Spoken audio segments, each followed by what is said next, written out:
قيمة وينا قرني ماذا قيمة وينا صوماليا نفتقالي الله ري ربتا قرني ماذا قبيل يدان يستلق الدفاع عي ربتا قرني ماذا عفيس وحو دان وياهي قف كستا او نول حتى ديرتا oo noolo ah iyo xayawaanka dambu u yahay maxaa yeelay markii dagaal dhaco hoobiyuhu ma kala garanayay waa geed waa xoolo waa bini aadan ma kala yaqaan waxaan rabnaa dad is cafiyay oo nadiif ah oo u istaagay siday u horumarin lahaayeen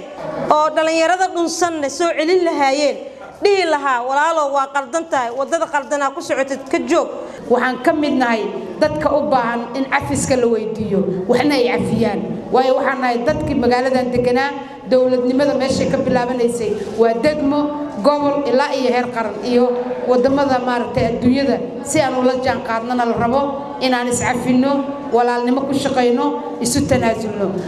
aad iyo aad baan u soo dhaweynayaa gacan baa ka geysanaya wax maaragtay maalin walba inaan u taagnaado tan wax iga fiican ma laha annagu cafisaan diyaar u nahay inaan dadkeena ku wacyigeliyo nagula wacyigeliya adunkuna qaybtiina ka qaata gurigiina markaad ku laabataan anuu mar dambe haddaan isugu keen yeerin xataa ulajeedku waxa waaye dariskii u taga gurigaaga markaad tatashaa cafis karsada maalinta cafiska la gaaro sanadka soo socotana ku wacyigeliya dariska inaad maalintaas samaystaan xaflad Soomaaliya waxay u baahan tahay maalin walba inay noqoto maalinta cafiska Soomaaliya waxaan rabnaa maanta inaan u istaagno inaan iscafino oo dadkeena cafisan ka keenno madan wada lulayna xilliga soo dhawow waxaan iscafinaynaa Soomaaliya iscafiso Soomaaliya iscafiso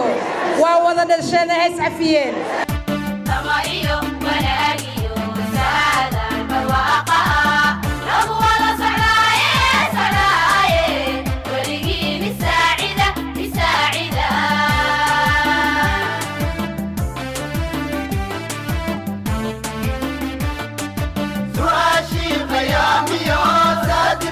يا أبو